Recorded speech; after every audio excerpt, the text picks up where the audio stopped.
हनुमान् श्रीपदो वायुपुत्रो रुद्रो नघोजरः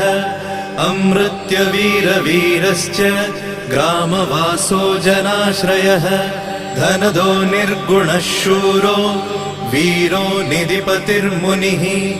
पिङ्गाक्षो वरदो वाग्मी सीताशोकविनाशकः शिवः शर्वत्परो व्यक्तो व्यक्तो धराधरः पिङ्गकेशः पिङ्गरोमा श्रुतिगम्यः सनातनः अनादिर्भगवान् देवो विश्वहेतुर्जनाश्रयः आरोग्यकर्ता विश्वेशो विश्वनाथो हरीश्वरः भर्गो रामो रामभक्तः कल्याणप्रकृतिस्थिरः विश्वम्भरो विश्वमूर्तिर्